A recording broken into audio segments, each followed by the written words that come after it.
Bismillahirrahmanirrahim. Assalamualaikum warahmatullahi wabarakatuh. Selamat datang di channel Kirana, channel kisah Rasul Nabi dan peradaban bersama Agus Mu'alif Rohadi. Pada kisah sebelumnya kita telah mengkisahkan bagaimana akhirnya Paulus mendakwahkan akidahnya sendiri. Boleh dikatakan akidahnya sendiri karena apa? Awalnya dia adalah imam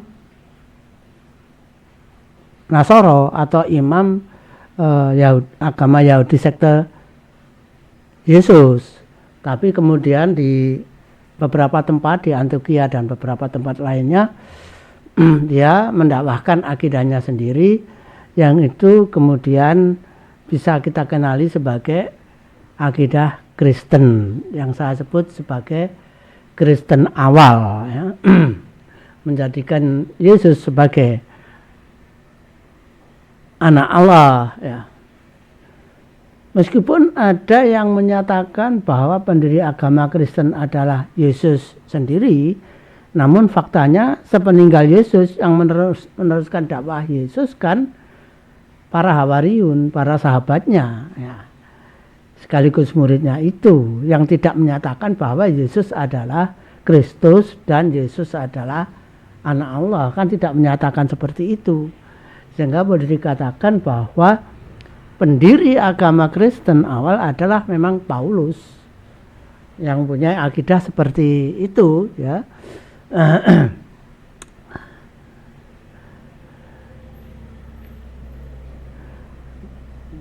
Kalau Imam Nasoro awal atau para Hawariun kan tetap berada dalam koridor agama Yahudi, ibadahnya pakai Taurat kan gitu ya, ibadahnya pakai Taurat, kemudian juga menyelenggarakan hari raya berdasarkan Taurat, ya, hari raya kaum Yahudi, ya.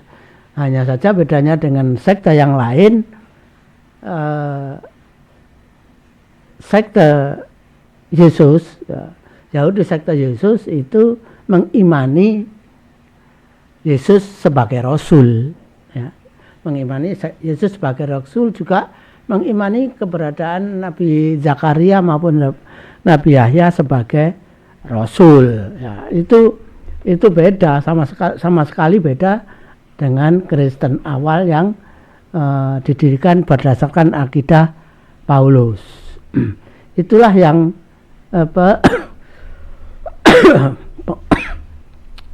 pengkisahan pada sebelumnya, ya, pada seri sebelumnya. Ya, pada dasarnya Paulus telah menyebarkan akidah yang sangat berbeda, ya, sangat berbeda dengan akidah Nasoro awal.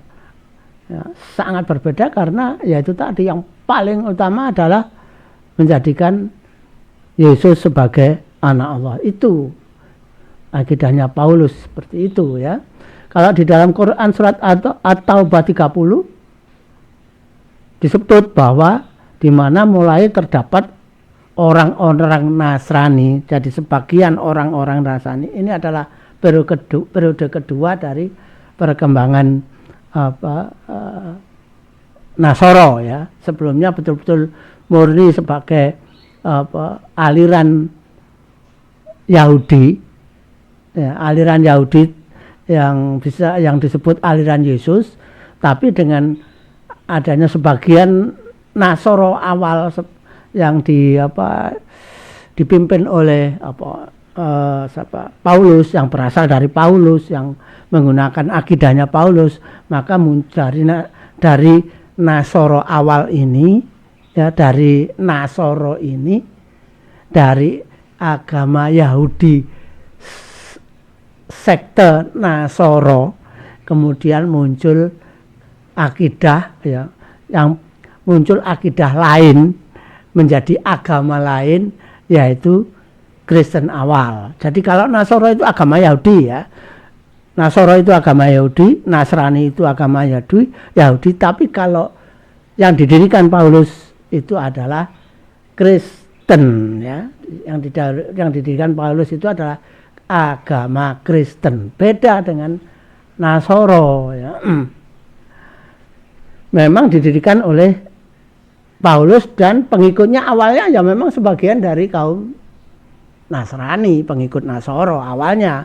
Dakwanya Paulus kan ke para pengikut Nasoro awal, sehingga pengikut Kristen awal adalah memang awalnya adalah pengikut Nasoro yang kemudian masuk agama Kristen.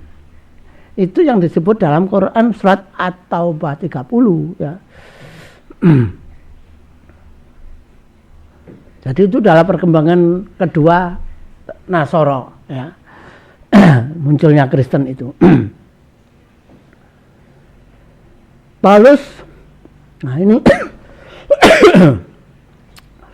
Paulus pergi berdakwah ke banyak tempat dengan menyebarkan keyakinannya itu di banyak wilayah di luar wilayah Bani Israel, ya, di luar wilayah Bani Israel, terutama di wilayah pantai Mediterania, bagian utara kerajaan Israel, yang kalau kita lihat peta sekarang itu adalah Lebanon ke arah utara terus hingga Antioquia hingga sampai ke Turki, ya, ke Tarsus Turki sana, ya, ke Makedonia. Awalnya ke sana. Menghindar dari wilayah kerajaan Israel, karena apa? Tidak ingin terjadi benturan dengan Bani Israel, tidak ingin berbenturan dengan kaum Yahudi, sehingga dia dakwahnya adalah ke utara, awalnya ke utara, ya. Tapi nanti akhirnya mau tidak mau juga ke Yerusalem, ya. Tapi nanti kalau Yerusalem nanti kita lihat lagi apa yang dilakukan Paulus, ya. Tapi nanti, ya. Sekarang Paulus memang berdakwah ke arah utara, ya. Jauh dari tempat tinggal para Hawariun, ya, jauh sekali, ya. Nah, ini Paulus berkeliling dari Athena Yunani, kemudian ke Korintus, dan di sana berdakwah selama 1,5 tahun. Lama, ya.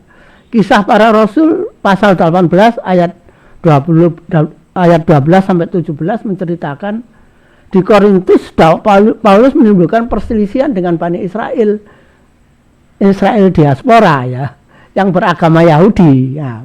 Di Korintus ada perselisihan, ya. Paulus disebut membuat kejahatan. Paulus disebut membuat kejahatan karena mengajak beribadah dengan cara bertentangan dengan Taurat. Nah, ini bukti, ya. Mengajak beribadah yang bertentangan dengan Taurat. Ini pada Kisah Para Rasul pasal 18 loh, ayat 12 sampai 17. Mereka bertentangan, kan, karena dianggap bertentangan dengan agama Yahudi, termasuk dengan Nasoro, ya, bertentangan dengan Taurat, ya. Karena Paulus berdakwah dengan menyebut Yesus Putra Allah itu disebut loh di Kisah Para Rasul, ya. Bani Israel membawa Paulus, kemudian Bani Israel, ya, atau Israel diaspora yang ada di sana, ya, di Korintus, membawa Paulus ke pengadilan. Nah, namun Gubernur Galio, ya, di kota Akaya, Korintus, ya, menolak mengadili perkara itu dan menyarankan Bani Israel dengan Paulus menyelesaikan sendiri perselisihan di antara mereka. Ya, Gubernur Korintus nggak ada urusan, ya, nggak ada urusan. Karena menganggap bahwa agama kedua pihak sama, dianggap sama, kan gitu. Kisah ini menjadi awal perbedaan antara akidah Paulus dengan agama Yahudi, meskipun bagi orang-orang Roma podoai, kan itu sama saja, kan itu. Nah, tapi dengan sikap gubernur seperti itu, Paulus merasa mendapatkan kekuatan baru atas putusan gubernur. Jadi dia dia menganggap tidak menganggap dirinya tidak salah dengan berdakwah seperti itu.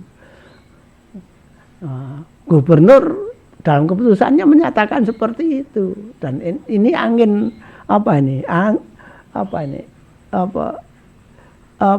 angin yang mendukung Paulus ya.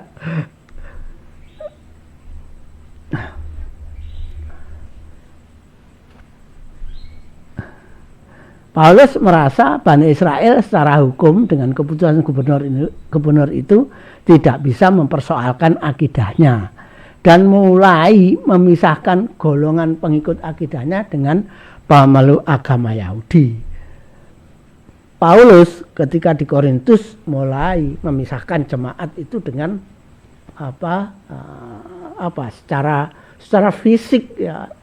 Nah, sudah, kalau kamu agama Yahudi, kalau kamu ikut agama Kristen. Nah, sudah langsung dipisahkan seperti itu. Membuat tempat ibadah sendiri kan gitu. Nah, setelah itu Paulus setelah di Korintus sukses ya, melanjutkan perjalanan dakwahnya ke Apolos, Efesus, Makedonia, Tirus, Siprus, bahkan wilayah Ptolemaik, ya, yaitu Mesir. Di Mesir ya, wilayah Ptolemaik pusatnya di Mesir, yang berada di kota Ptolemaik, dan banyak lagi termasuk daerah pedalaman. Ya. Perjalanan panjang yang melelahkan. Ya. Ya, jadi memang hebat Paulus ini ya. Jadi perjalanannya sangat panjang. Tapi tetap masih menghindari wilayah Israel ya. Jadi dia mungkin naik kapal ya, ketika menyeberang ke Mesir itu pasti naik kapal ya.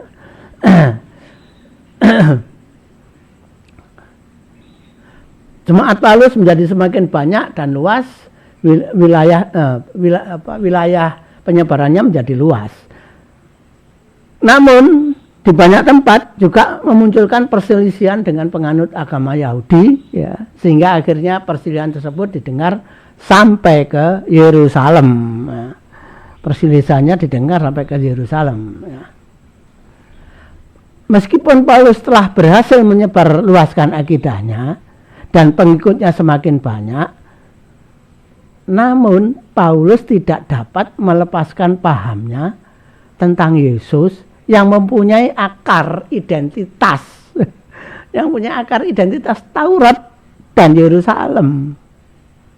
Jadi karena memang Yesus adalah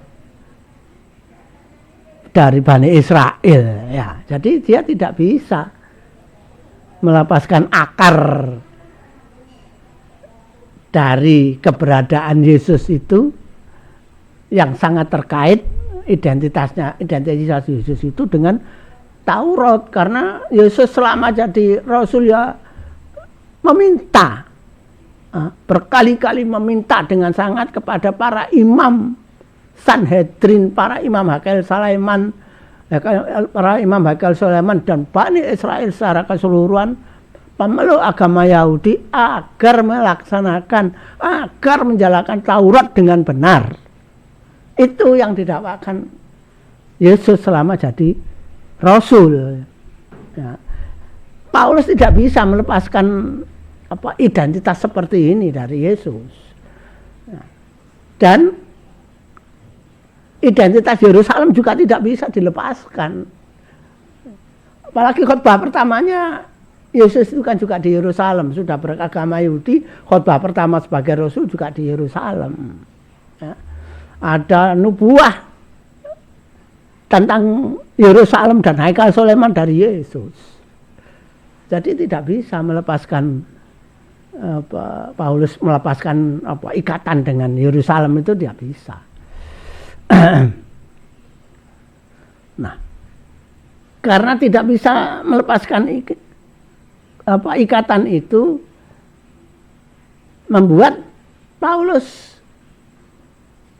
ya memang harus pergi ke Yerusalem. Kalau Paulus tidak pergi ke Yerusalem, kaum Yahudi diaspora itu terus bagaimana? kaum Yahudi diaspora itu kan akarnya kan juga di Yerusalem dan di Haikal Sulaiman, di Taurat. Kalau Paulus tidak ke sana, terus apa? Apa bisa dia membawa jemaatnya, membawa Bani Israel diaspora yang ada di mana-mana itu untuk masuk ke agama Kristen? Kalau Kristen itu lepas dari identitas Yahudi, identitas Bani Israel, identitas Taurat, identitas Yerusalem. Ya nggak bisa. Jadi masih terikat kuat. Kristen itu akarnya tetap di situ. Ya. Oleh karena itu kalau kita baca Bible, tanah kitabnya kaum Yahudi itu adalah bagian pertama. Meskipun menyimpang dari Taurat, karena Taurat tidak mengenal, tanah tidak mengenal Yesus itu adalah anak Allah, tidak mengenal kitab tanah, kitab Taurat dan kitab nabi-nabi, kitab Rasul dari kaum Yahudi tidak mengenal bahwa Yesus itu anak Allah. Bahkan agama Yahudi itu tidak mengakui Yesus. Nah, tapi Yesus itu adalah identitasnya Taurat, Yahudi, Haikal Sulaiman. Sehingga mau tidak mau, Yesus ini meskipun punya akidah yang boleh dikatakan menyimpang dari Taurat, menyimpang dari kitab Rasul, kitab para Rasul dan Nabi lainnya karena mengaku Yesus adalah anak Allah. Tapi tidak bisa melepaskan ini, kitab Yahudi ini yang menjadi identitasnya Bani Israel, identitasnya agama Yahudi, identitasnya Bani Israel menjadi asal usulnya Yesus. Mau tidak mau, karena Yesus juga mendakwahkan Taurat dan kitab-kitab yang lainnya. Mau tidak mau Yesus tetap menggunakan kitabnya Yahudi sebagai bagian pertama dari Kristen. Tapi kebanyakan ini hanya dianggap sejarah. Ya, dianggap sebagai sejarah. Karena apa? Ya itu tadi punya keyakinan sendiri. Ya. Jadi punya keyakinan sendiri Yesus itu anak Allah. Jadi agama Kristen itu peribadatannya tidak lagi berdasarkan Taurat, punya peribadatan sendiri ya. Itulah yang ya itulah Kristen, faktanya memang seperti itu ya. Faktanya memang seperti itu.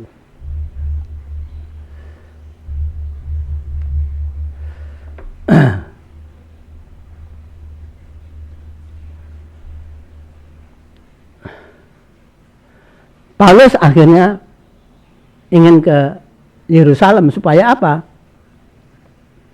Ya supaya diterima oleh para Yahudi diaspora, Israel diaspora.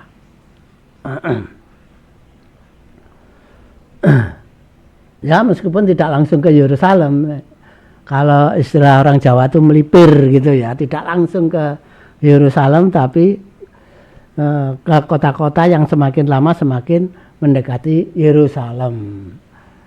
Dan akhirnya terlebih dahulu singgah beberapa lama di Kaisarea ya untuk melihat situasi ya, cukup lama di Kaisarea nah, untuk melihat kondisi ya.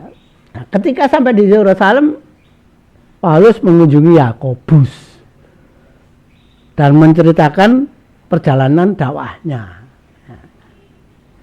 Namun para imam Hawariyun kan sudah mendengar penentangan terhadap kaum Yahudi, agama Yahudi di banyak tempat terhadap dakwah Paulus. Sehingga Yakobus menanyakan perselisihannya dengan orang-orang yang beragama Yahudi. Karena berita yang didengar sampai ke Yerusalem adalah Paulus meminta agar mereka keluar dari hukum Musa, ya, mereka keluar dari Taurat, mereka meminta Bani Israel di banyak tempat agar keluar dari hukum Taurat. Namun berita tersebut dibantah oleh Paulus. Lah ini dibantah oleh Paulus. Ya. Padahal kitab para rasul menyebut apa ya inilah jadi ada kontradiksi ya, ada kontradiksi. Satu sisi banyak ada pasal, ada ayat yang mendakwahkan seperti itu, tapi satu sisi Paulus membantah. Ini membantah Paulus ya. Dia bilang bahwa tidak benar berita itu ya. Jadi kalau di Yerusalem Paulus ini menyembunyikan keimanannya kan gitu ya. Jadi apa ini?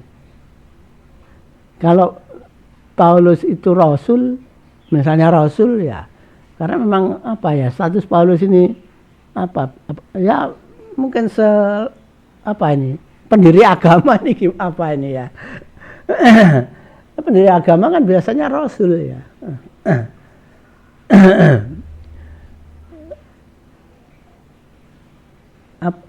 Rasul berbohong lah ini ya.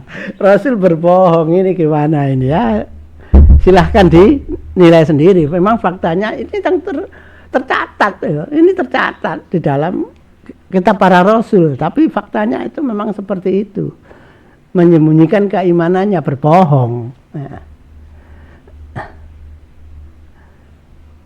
Kitab Kisah Para Rasul pasal 21 ayat 15 sampai 26 mengkisahkan Yakobus kemudian menyarankan agar Paulus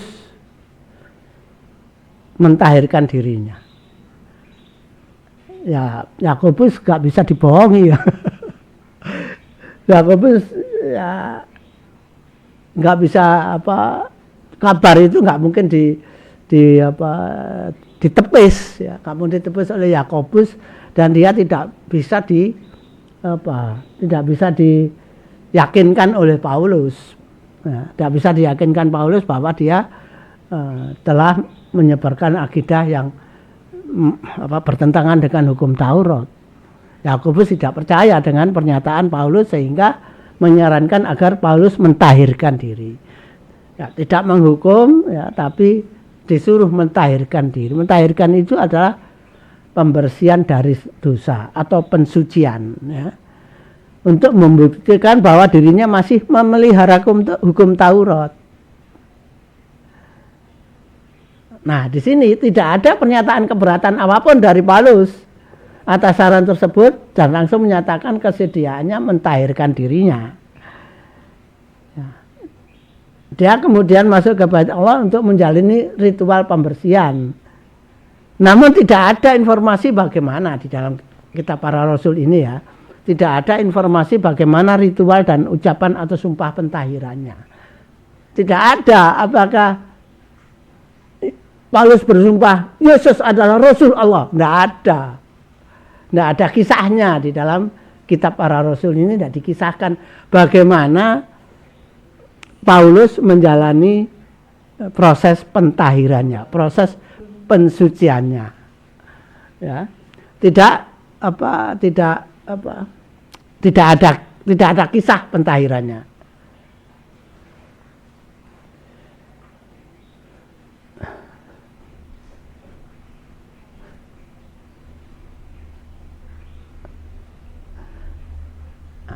Karena tidak ada kisahnya,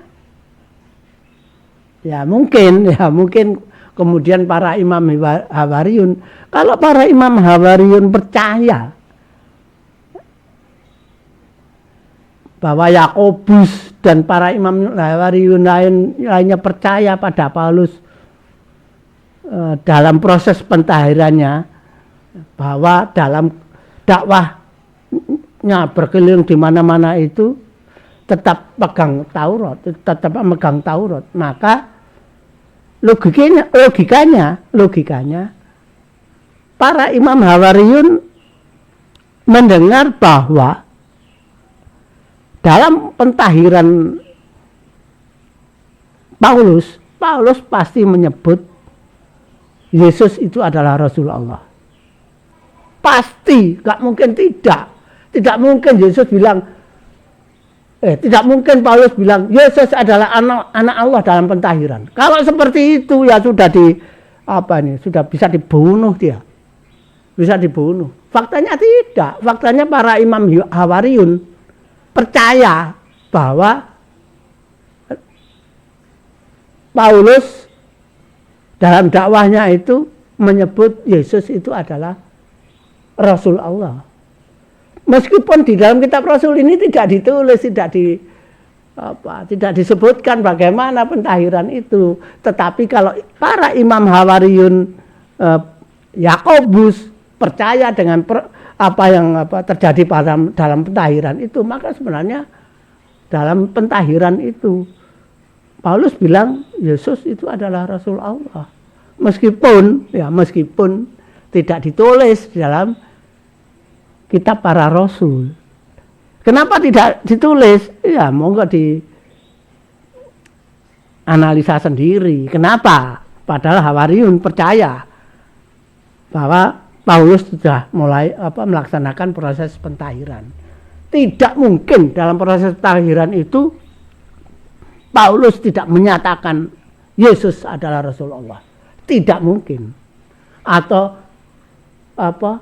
juga tidak mungkin Paulus menyebut Yesus adalah anak Allah. Ya, jadi tidak mungkin tidak menyebut Yesus sebagai Rasul Allah, juga tidak mungkin Paulus menyebut Yesus adalah anak Allah. Itu tidak mungkin. Karena apa? Para Hawariun percaya. Jadi monggo dianalisa, monggo diambil kesimpulan.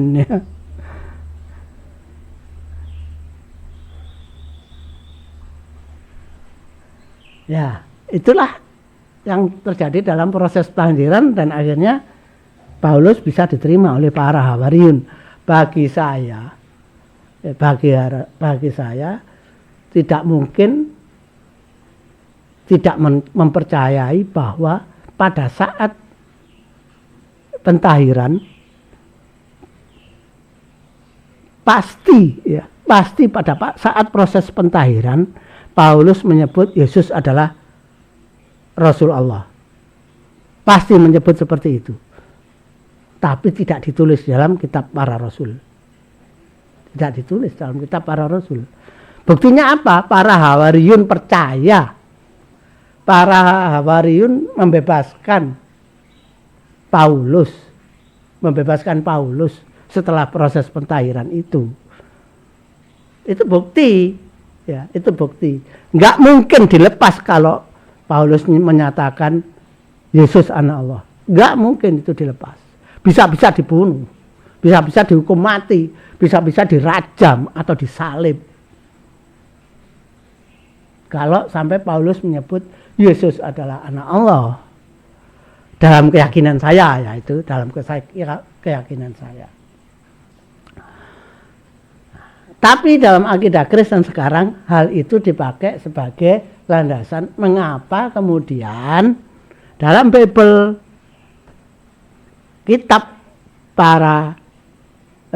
agama Yahudi itu menjadi bagian pertama dari Bible. Ya, tidak bisa lepas dari itu, sehingga memang selalu terjadi konflik ini antara apa yang tertuang di dalam perjanjian lama atau tanah dengan yang tertuang dalam perjanjian baru. Ini ada perbedaan yang bertolak belakang dalam keyakinan masalah ketuhanan. Tapi itulah Bible, ya, itulah Bible. Dan telah berapa tahun ya ini, ya sudah hampir 2000 tahun diyakini sebagai agama tersendiri, ya, agama Kristen dan agama Kristen dan agama serumpun Kristen lainnya itu.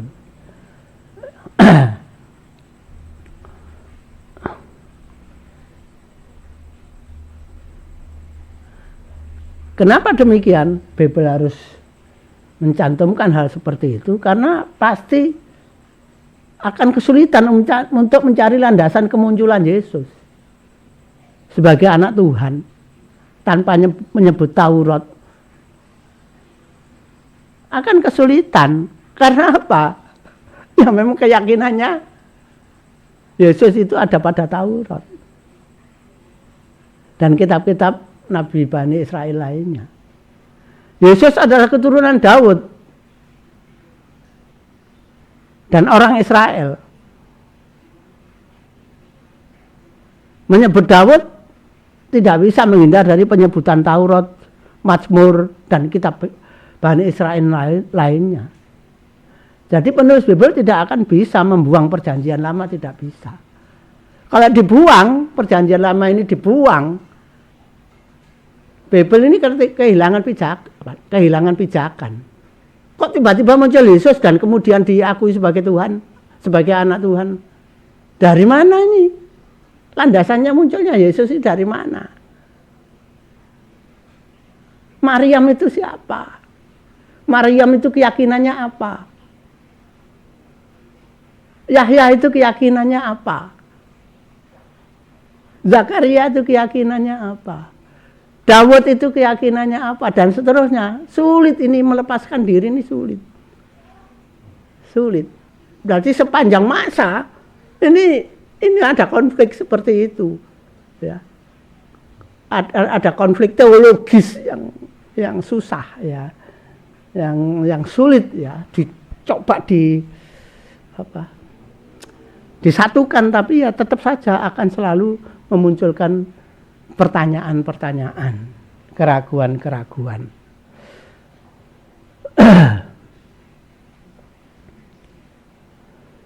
Kan logikanya kalau mencantumkan kitab tanah, di dalam Bible itu mencantumkan kitab tanah, mestinya logikanya ya tidak boleh bertentangan dengan perjanjian lama. Ya, maka Kristen itu harusnya sekte agama Yahudi, harusnya kan gitu. Karena apa? Mencantumkan perjanjian lama. Seandainya tidak menyebut anak Tuhan, ya mungkin jadi sektenya agama Yahudi. Seandainya Paulus tidak menyebut Yesus adalah anak Allah, maka agama Kristen itu adalah sektenya agama Yahudi, salah satu aliran agama Yahudi. Masuk menjadi agama Yahudi. Kalau Paulus tidak menyebut Yesus sebagai anak Allah. Tapi karena dia mempunyai Tuhan, yaitu Yesus sebagai anak Allah, dia melepaskan diri dari agama Yahudi, tapi memakai kitab agama Yahudi sebagai pijakan. Ya ini apa nih? Ya itulah. Faktanya seperti itu. Fakta yang lainnya adalah Paulus sebagai pendiri agama yang tidak menerima wahyu dan mukjizat dari Allah. Yesus tidak pernah menunjukkan pernah menerima wahyu.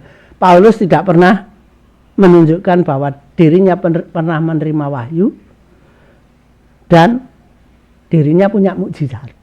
Itu tidak pernah ada. Ya. Seperti halnya nabi-nabi sebelumnya ya, menerima wahyu dan mempunyai mukjizat ya. Bernubuah ya. Bernubuah. Jadi apa ini ya? Ya gimana para rasul juga tidak bernubuah? Para rasul dalam kitab para rasul itu, dalam para rasul Kristen, dalam kitab para rasul itu mereka tidak bernubuah karena memang bukan nabi. Mereka muridnya Yesus, tidak menerima wahyu, tidak menyampaikan nubuah. Mereka menulis Injilnya, Gospelnya Yesus. Ya itulah faktanya. Ya.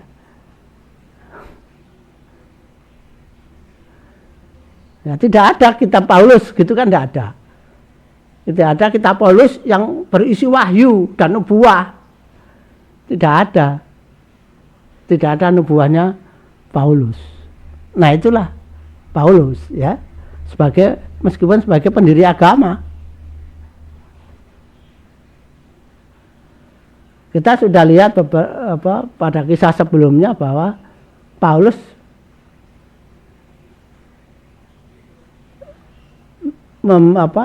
membuat pernyataan Yesus sebagai Tuhan itu kan karena pada saat-saat terakhir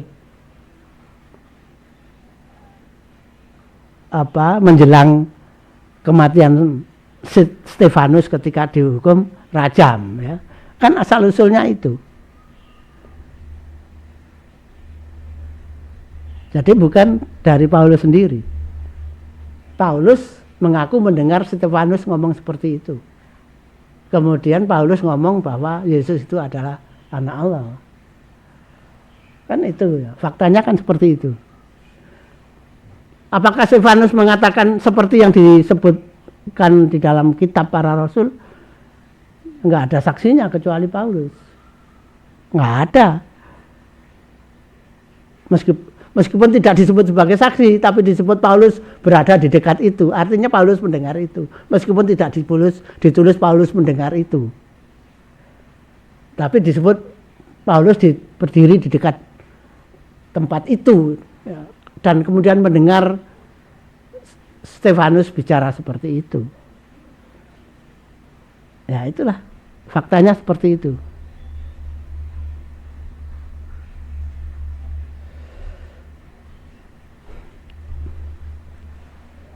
Nah, itulah proses pentahiran ya. Jadi kalau para Hawariun itu menerima pernyataan Paulus, berarti seharusnya di dalam proses pentahiran itu Paulus menyatakan bahwa Yesus itu adalah Rasul Allah sehingga bisa diterima oleh para Hawariun sehingga Paulus dilepaskan. Seharusnya seperti itu, meskipun tidak ditulis di dalam kitab para rasul, nggak ditulis seperti itu. Nah, ketika proses sedang terjadi proses pentahiran, ya, di luar Haikal Sulaiman terjadi keributan. Keributannya karena apa? Karena ada orang yang melihat Paulus masuk ke Haikal Sulaiman. Nah, orang-orang yang melihat itu, yang ribut itu mengatakan bahwa Paulus adalah orang yang di mana-mana mengajak kaum Yahudi meninggalkan Taurat, meninggalkan hukum Musa. Penduduk Yerusalem menjadi gempar dan memaksa masuk Haikal Sulaiman dan kemudian beramai-ramai menangkap Paulus. Nah ini, jadi meskipun sudah mentahirkan diri, tapi masih ditangkap oleh masyarakat. Nah, dan menyeretnya keluar Haikal Sulaiman. Paulus dibawa keluar kota hendak dibunuh. Kegemparan itu cukup besar sampai didengar oleh tentara sehingga beberapa perwira dengan membawa tentara lalu mengambil Paulus dari penduduk yang menyeretnya. Para tentara tidak mengetahui apa yang menjadi sebab kegemparan itu dari suara ribut dan teriakan yang bermacam-macam itu. Oleh karena itu kemudian membawa Paulus ke markas tentara.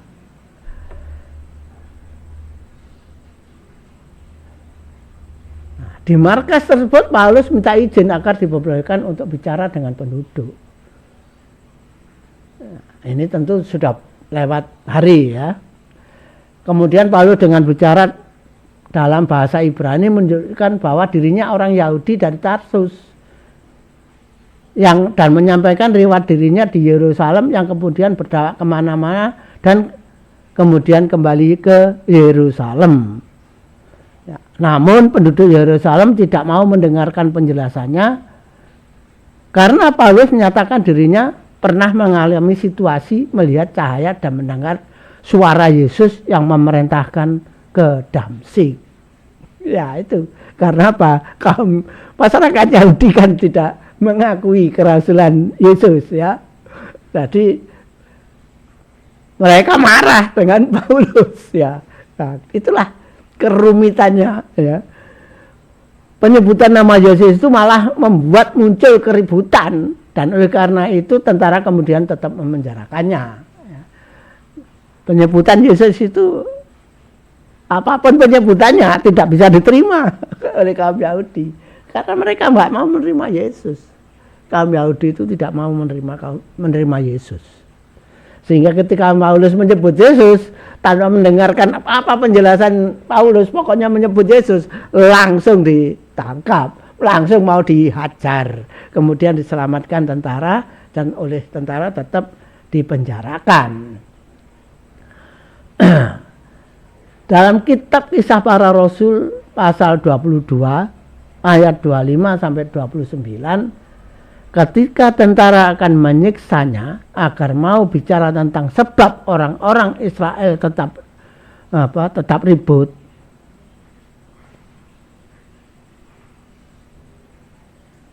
Jadi ketika tentara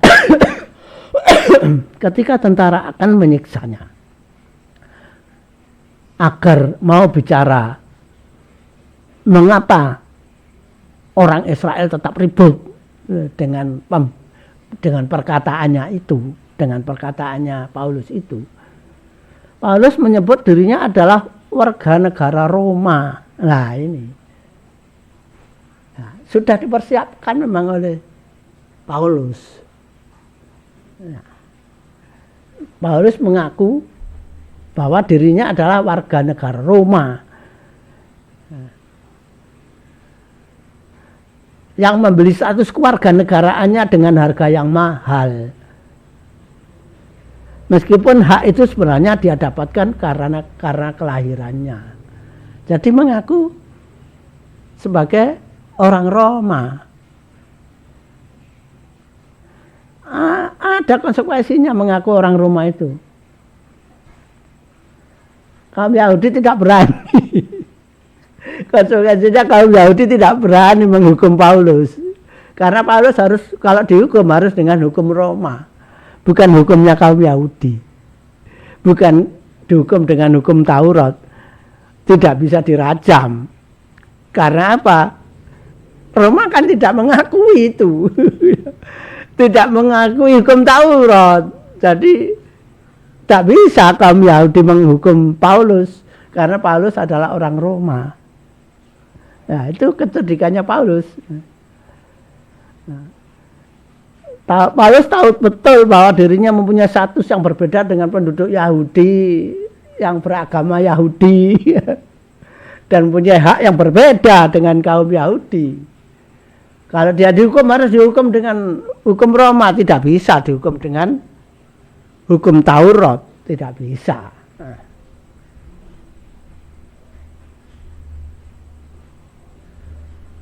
Akhirnya ya kaum Yahudi tidak bisa berbuat apa-apa ya. Akhirnya ya dibiarkan dipegang tentara, di penjara. Sedangkan tentaranya juga tidak bisa melepaskan Paulus, karena kalau Paulus dilepas bisa ditangkap kaum Yahudi ya. Tidak ada perlindungan. Jadi akhirnya apa? Ya akhirnya Paulus tetap di penjara.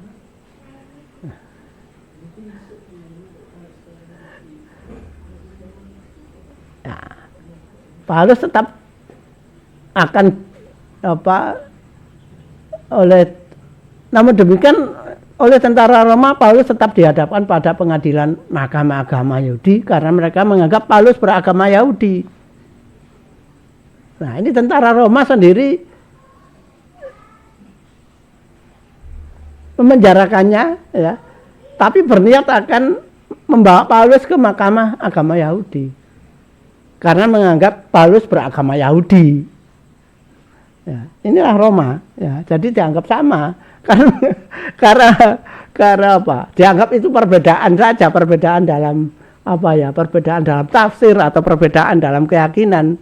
Tapi agamanya dianggap tetap agama Yahudi kan itu. Oleh Roma kan seperti itu, oleh gubernur Korintus kan juga seperti itu ya. Namun tentara Roma ini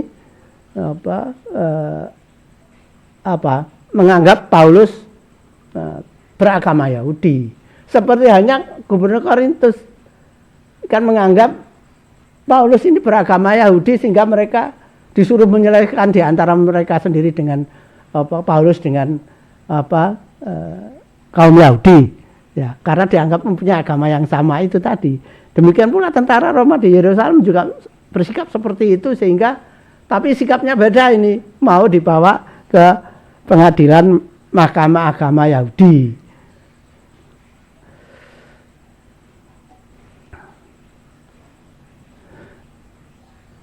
Nah, ketika dihadapkan pada para imam Sanhedrin, Paulus menyatakan dirinya adalah orang Farisi, keturunan orang Farisi, dan dirinya berharap akan kebangkitan orang mati.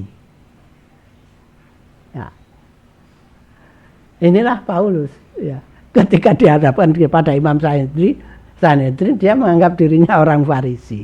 Ya, karena pada saat itu di Yerusalem, di Haikal Sulaiman, mayoritas atau penguasa yang dominan di Sanhedrin itu dari sekte Farisi.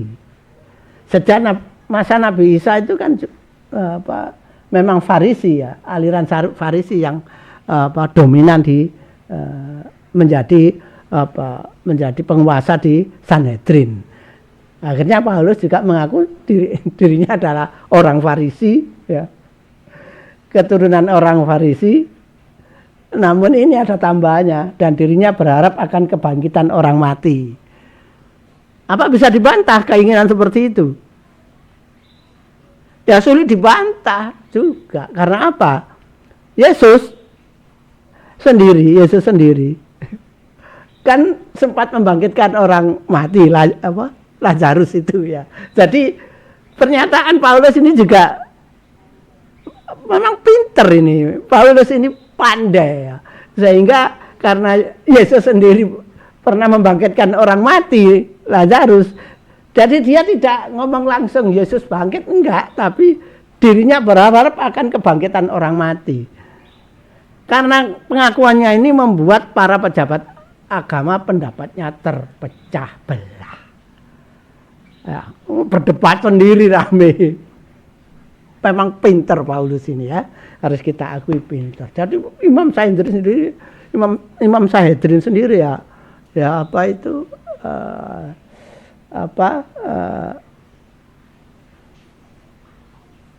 terpecah belah pendapatnya, pinter. Di Taurat kan juga ada itu, Nabi Musa